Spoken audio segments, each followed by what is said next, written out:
Isipin mo ito. 2 araw ka nang walang kain. Mahina na ang katawan mo. At ang huli mong pera, ipinambili mo ng 1 pirasong tinapay. Ito na lang ang pag-asa mo para makaraos sa araw na yon. Pero biglang may lalapit sa'yo. Isang batang mas gutom pa kaysa sa'yo. Ngayon, isa lang ang tanong. Ibibigay mo ba ang huli mong pagkain? Kahit ikaw mismo ay naghihirap. Dahil sa kwentong ito, isang simpleng desisyon ang magbabago ng isang buhay. Sa paraang hindi mo inaasahan. Ito ang kwento ng 1 pirasong tinapay. Sa isang maliit at tahimik na lugar, may isang binata na halos wala nang maaasahan sa buhay. Ang pangalan niya ay Alex. Hindi siya tamad. Hindi rin siya suwail. Sa katunayan, isa siya sa mga taong handang gawin ang lahat. Makaraos lang sa araw-araw. Pero minsan, kahit anong sipag mo, parang hindi pa rin sapat. Araw-araw, maaga siyang gumigising. Hindi dahil may trabaho siya, kundi dahil umaasa siyang baka may tumanggap sa kanya. Bitbit ang lumang folder na puno ng resume. Umiikot siya sa kung saan-saan. Hiring po ba kayo? Yan ang paulit-ulit niyang tanong. Pero paulit-ulit din ang sagot na naririnig niya. Pasensya na. Puno na kami. Babalikan ka na lang namin. At least college graduate ka ba? Sa bawat pagtanggi, unti-unting nababawasan ang pag-asa niya. At sa bawat hakbang pauwi, mas lalo niyang nararamdaman ang bigat ng mundo. Isang hapon, habang naglalakad si Alex pauwi, nararamdaman niya ang matinding gutom. 2 araw na siyang halos walang laman ang tiyan. Wala na siyang pera. Wala na rin siyang mahiraman. Tumingin siya sa kanyang bulsa. At doon niya nakita ang huling natitira. Ilang barya. Hindi sapat para sa isang buong pagkain.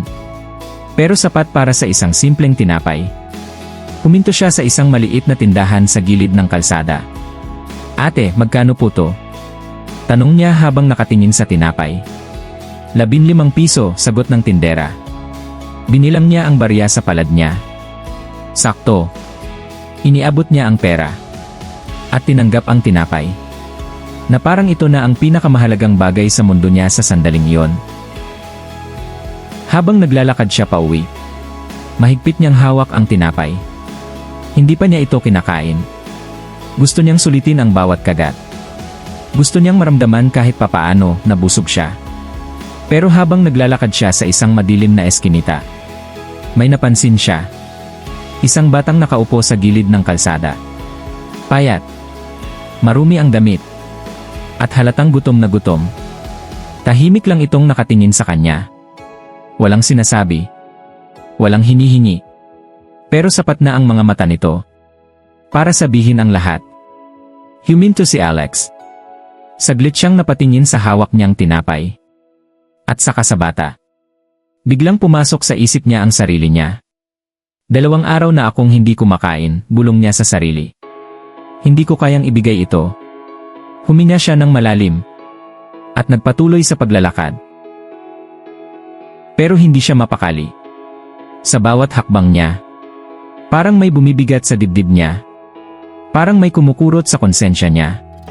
Paano kung mas gutom siya kaysa sa akin? Paano kung ito na lang ang makakain niya buong araw? Unti-unti siyang huminto. Napapikit siya. At sa sandaling iyon, may isang desisyon na kailangan niyang gawin. Isang desisyon na maaaring magbago ng lahat. Dahan-dahan siyang lumingon pabalik. Dahan-dahang lumingon si Alex.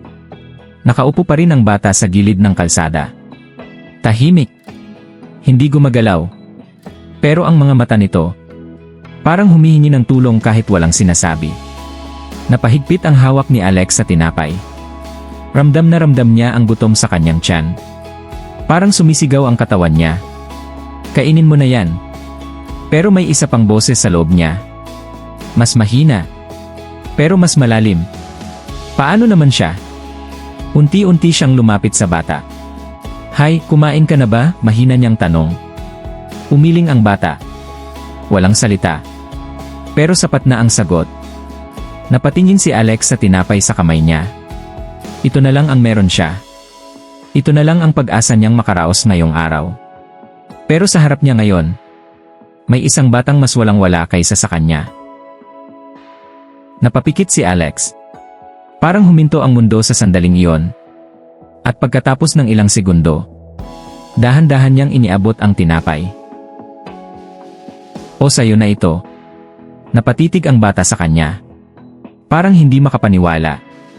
Kuya, sigurado po kayo? Mahina nitong tanong. Napangiti si Alex kahit pilit. Kain ka na. Dahan-dahang kinuha ng bata ang tinapay. At agad itong kinain. Walang arte. Walang pag-iisip. Kagat-agad. Parang matagal na itong hindi nakakakain. Habang pinapanood ni Alex ang bata, lalo niyang naramdaman ang gutom. Pero kasabay nun, may kakaibang init sa dibdib niya. Hindi niya maipaliwanag. Pero parang gumaan ang pakiramdam niya. Salamat po, kuya, sabi ng bata habang may ngiti sa labi. Isang simpleng salamat. Pero tumama yon sa puso ni Alex. Matagal na siyang hindi nakakarinig ng ganong klaseng pasasalamat. Matapos kumain ng bata, tumayo si Alex at mumiti. Sige, alis na ako. Wala na siyang dalang kahit ano. Wala nang pagkain. Wala nang pera. Pero sa kabila nun, may dala siyang kakaibang pakiramdam. Isang bagay na hindi niya naramdaman sa matagal na panahon. Kapayapaan.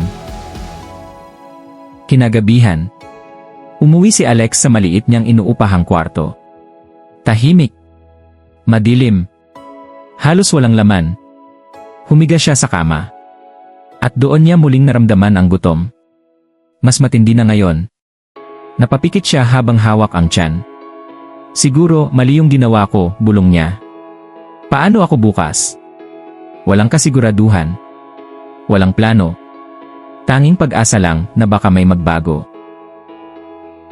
Habang nakahiga siya, unti-unti siyang nakatulog sa gitna ng gutom at pagod. At sa gabing iyon, wala siyang kinain. Wala siyang pera. Wala siyang kasiguraduhan. Pero hindi niya alam na ang simpleng desisyong ginawa niya ay magsisimula na palang magbago ng kanyang buhay. Kinabukasan, may isang pangyayari na hindi niya inaasahan. Isang tawag na magdadala sa kanya sa isang bagong simula. Kinabukasan, nagising si Alex na mabigat ang pakiramdam. Mahina ang katawan, at kumakalam pa rin ang sikmura. Saglit siyang napaupo sa kama. Wala pa ring pagkain. Wala pa ring pera. At higit sa lahat, wala pa ring kasiguraduhan. Biglang, tumunog ang luma niyang cellphone. Nagulat siya. May tumatawag. Bihira siyang makatanggap ng tawag, lalo na sa ganitong sitwasyon. Dahan-dahan niyang sinagot. Hello, si Alex po ito. Sa kabilang linya, may isang seryosong boses. Good morning. Ikaw ba si Alex na nag-apply kahapon sa kumpanya namin? Napakunot ang noo niya. Kahapon? Bigla niyang naalala. Yung isa sa mga huling pinuntahan niyang kumpanya bago siya umuwi. Opo, ako po yon. Pwede ka bang pumunta ngayon? May gusto kaming pag-usapan sa'yo. Napatingin si Alex sa kawalan. Hindi niya inaasahan yon. Sa dami ng rejection na natanggap niya, may isa palang tatawag pabalik. Opo, pupunta po ako agad. Kahit mahina ang katawan, kahit gutom pa rin, pinilit niyang bumangon. Mabilis siyang nag-ayos. At halos walang laman ng tiyan, umalis siya ng kwarto. Habang naglalakad papunta sa kumpanya, halo ang nararamdaman niya. Pag-asa, takot, at kaba. Bakit kaya nila ako pinabalik? May mali ba sa application ko? O baka may pag-asa na talaga?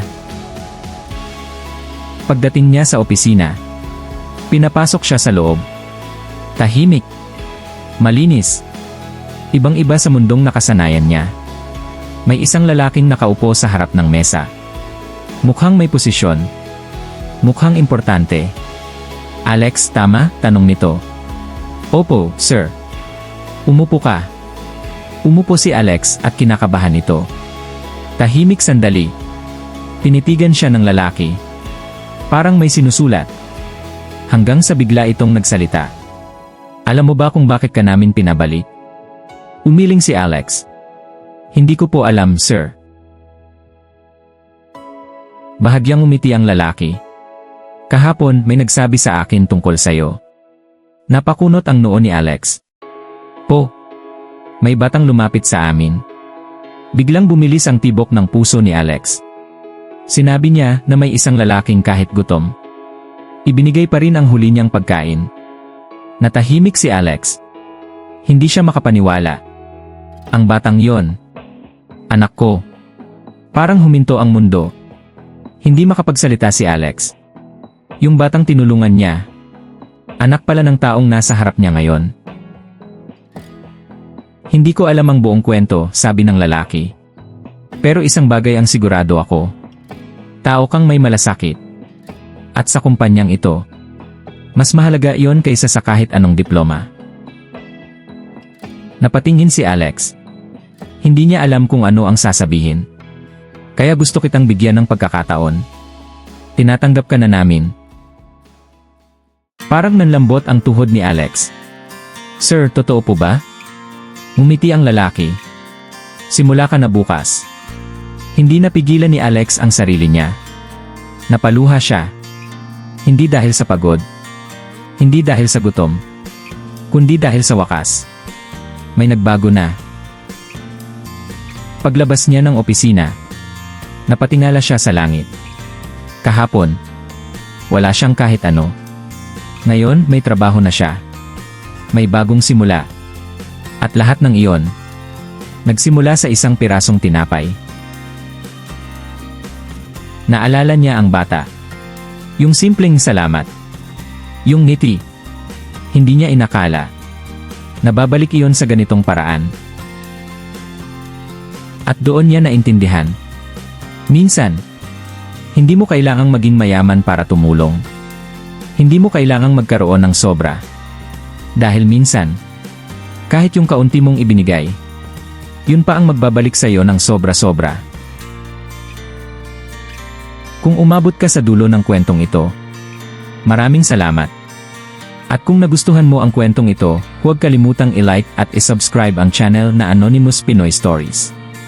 Dahil dito sa channel na ito, marami pa tayong kwentong magbibigay inspirasyon, aral, at pag-asa. At tandaan mo ito, hindi mo kailangang maging perpekto para makagawa ng kabutihan. Minsan, sa isang simpleng desisyon lang, kayang mabago ang iyong buong buhay. Muli, maraming salamat sa panonood.